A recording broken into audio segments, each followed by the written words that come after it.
wonderfully magical is in the air, isn't it? Yeah. You know, we're feeling it here in this arena, but it's spreading all across this country we love. A familiar feeling that's been buried too deep for far too long. You know what I'm talking about. It's the contagious power of hope. The anticipation, the energy, the exhilaration of once again being on the cusp of a brighter day. The chance to vanquish the demons of fear, division, and hate that have consumed us and continue pursuing the unfinished promise of this great nation, the dream that our parents and grandparents fought and died and sacrificed for. America, hope is making a comeback.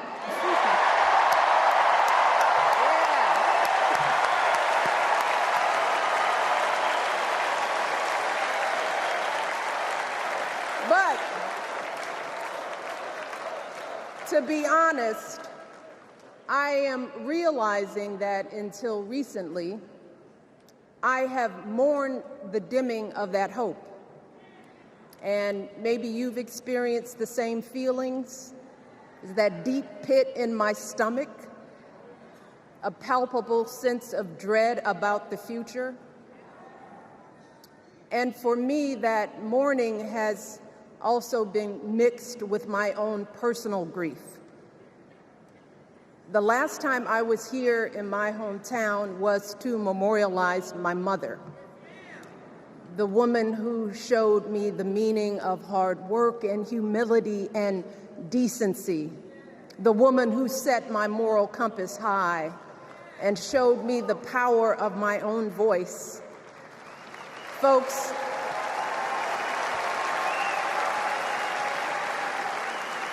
I still feel her loss so profoundly. I wasn't even sure if I'd be steady enough to stand before you tonight, but my heart compelled me to be here because of the sense of duty that I feel to honor her memory and to remind us all not to squander the sacrifices our elders made to give us a better future. You see, my mom, in her steady, quiet way, lived out that striving sense of hope every single day of her life. She believed that all children, all people have value, that anyone can succeed if given the opportunity. She and my father didn't aspire to be wealthy. In fact, they were suspicious of folks who took more than they needed. They understood that it wasn't enough for their kids to thrive if everyone else around us was drowning. So my mother volunteered at the local school. She always looked out for the other kids on the block. She was glad to do the thankless, unglamorous work that for generations has strengthened the fabric of this nation. The belief that if you do unto others, if you love thy neighbor, if you work and scrape and sacrifice, it will pay off. If not for you, then maybe for your children or your grandchildren. You see, those values have been passed on through family farms and factory towns, through tree-lined streets and crowded tenements, through prayer groups and National Guard units and social studies classrooms. Those were the values my mother poured into me until her very last breath. Kamala Harris and I built our lives on those same foundational values. Even though our mothers grew up an ocean apart, they shared the same belief in the promise of this country. That's why her mother moved here from India at 19 It's why she taught Kamala about justice, about the obligation to lift others up, about our responsibility to give more than we take. She'd often tell her daughter, "Don't sit around and complain about things, do something." So, with that voice in her head, Kamala went out and she worked hard in school, graduating from an HBCU, earning her law degree at a state school. And then she went on to work for the people, fighting to hold lawbreakers accountable, strengthening the rule of law, fighting to get folks better wages, cheaper prescription drugs, a good education, decent health care, child care, elder care. From a middle-class household, Kamala worked her way up to become Vice President of the United States of America. My girl, Kamala Harris, is more than ready for this moment. She is one of the most qualified people ever to seek the office of the presidency. And she is one of the most dignified. A tribute to her mother, to my mother, and to your mother too. The embodiment of the stories we tell ourselves about this country. Her story is your story. It's my story. It's the story of the vast majority of Americans trying to build a better life.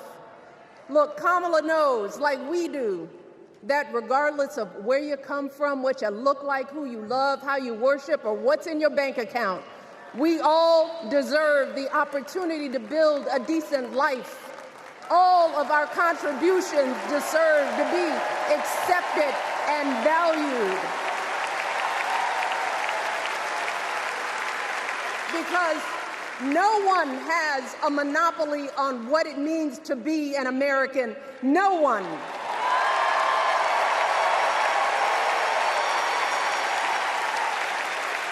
Kamala has shown her allegiance to this nation, not by spewing anger and bitterness, but by living a life of service and always pushing the doors of opportunity open to others. She understands that most of us will never be afforded the grace of failing forward. We will never benefit from the affirmative action of generational wealth.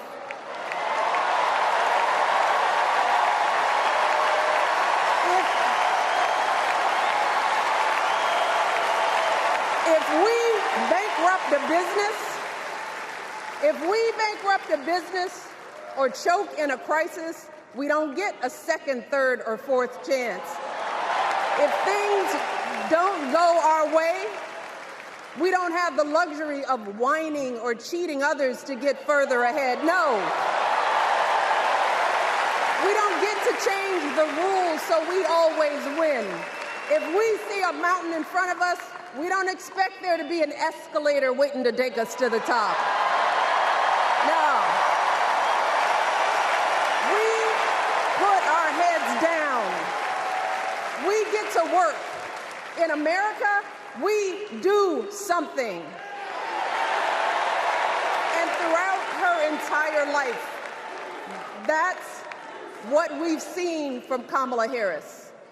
The steel of her spine, the steadiness of her upbringing, the honesty of her example, and yes, the joy of her laughter and her light. It couldn't be more obvious. Of the two major candidates in this race, only Kamala Harris truly understands the unseen labor and unwavering commitment that has always made America great.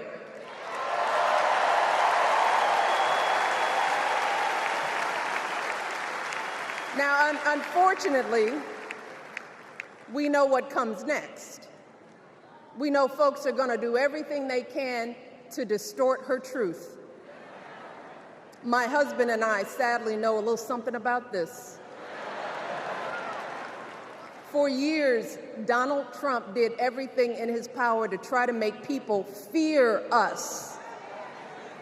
See, his limited, narrow view of the world made him feel threatened by the existence of two hard-working, highly educated, successful people who happen to be black.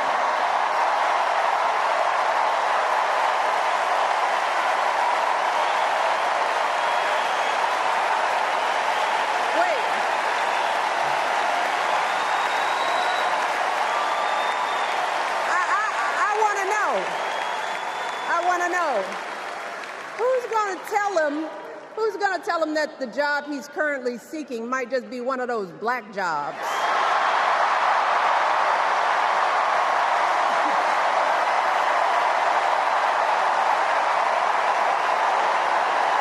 Look, it's his same old con. His same old con.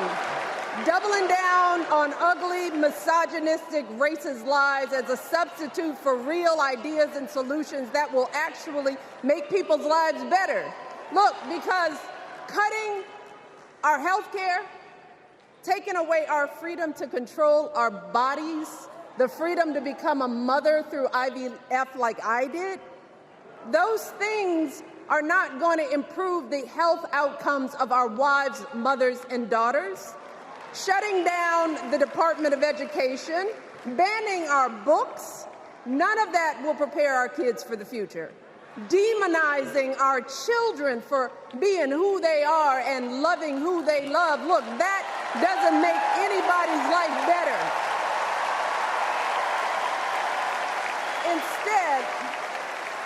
Instead, it only makes us small. And let me tell you this, going small is never the answer. Going small is the opposite of what we teach our kids. Going small is petty, it's unhealthy, and quite frankly, it's unpresidential.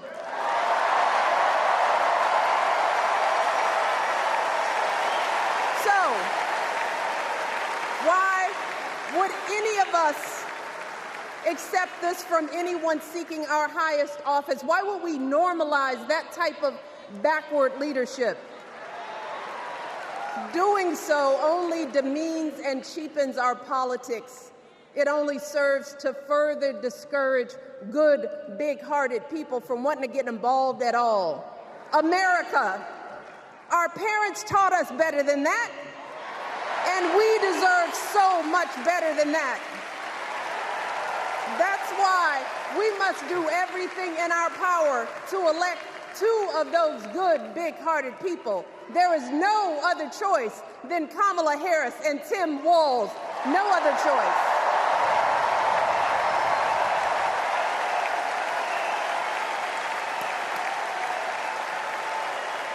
But as we embrace this renewed sense of hope, let us not forget the despair we have felt. Let us not forget what we are up against.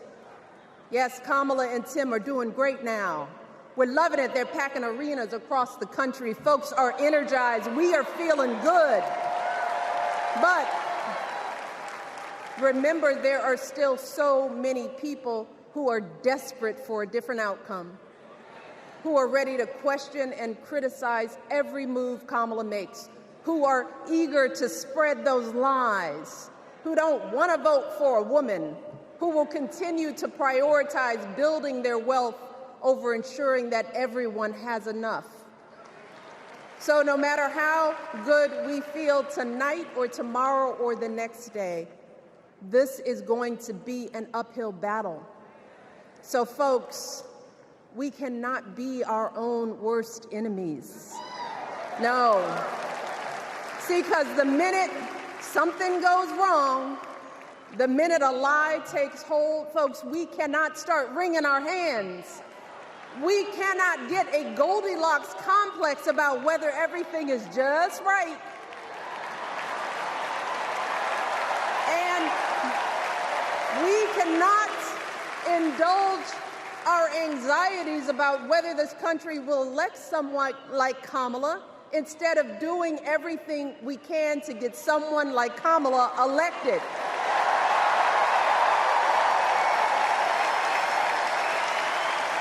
Kamala and Tim, they have lived amazing lives, and I am confident that they will lead with compassion, inclusion, and grace. But they are still only human. They are not perfect. And like all of us, they will make mistakes. But luckily, y'all, this is not just on them. This is up to us, all of us, to be the solution that we seek. It's up to all of us to be the antidote to the darkness and division. Look, I don't care how you identify politically, whether you're Democrat, Republican, Independent, or none of the above. This is our time to stand up for what we know in our hearts is right.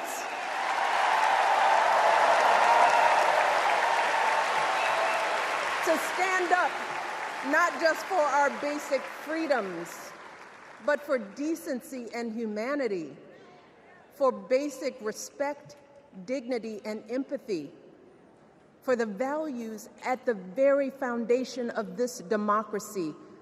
It's up to us to remember what Kamala's mother told her. Don't just sit around and complain, do something. So if they lie about her, and they will, we've got to do something. If we see a bad poll, and we will, we got to put down that phone and do something. If we start feeling tired, if we start feeling that dread creeping back in, we got to pick ourselves up, throw water on our face, and what? We only have 2.5 months, y'all, to get this done. Only 11 weeks to make sure every single person we know is registered and has a voting plan. So we cannot afford for anyone America to sit on their hands and wait to be called. Don't complain if no one from the campaign has specifically reached out to you to ask you for your support. There is simply no time for that kind of foolishness. You know what you need to do. So, consider this to be your official ask. Michelle Obama is asking you, no, I'm telling y'all to do something.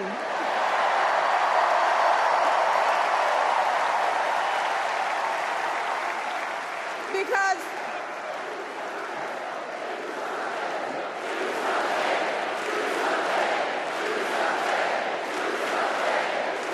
you all, this election is going to be close. In some states, just a handful, listen to me, a handful of votes in every precinct could decide the winner. So we need to vote in numbers that erase any doubt. We need to overwhelm any effort to suppress us. Our fate is in our hands. In 77 days, we have the power to turn our country away from the fear, division, and smallness of the past. We have the power to marry our hope with our action. We have the power to pay forward the love, sweat, and sacrifice of our mothers and fathers and all those who came before us. We did it before, y'all, and we sure can do it again. Let us work like our lives depend on it. And let us keep moving our country forward and go higher, yes, always higher than we've ever gone before as we elect the next President and Vice President of the United States, Kamala Harris and Tim Walz. Thank you all. God bless.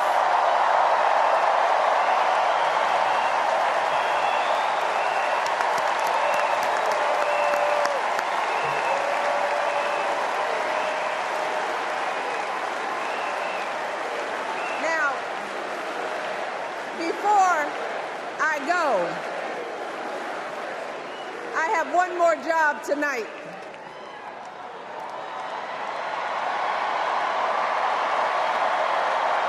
Yeah, one more job. You all, thank you for all the love, but it is now my honor to introduce somebody who knows a whole lot about hope. Someone who has spent his life strengthening our democracy, and let me tell you, as someone who lives with him, he wakes up every day, and thinks about what's best for this country.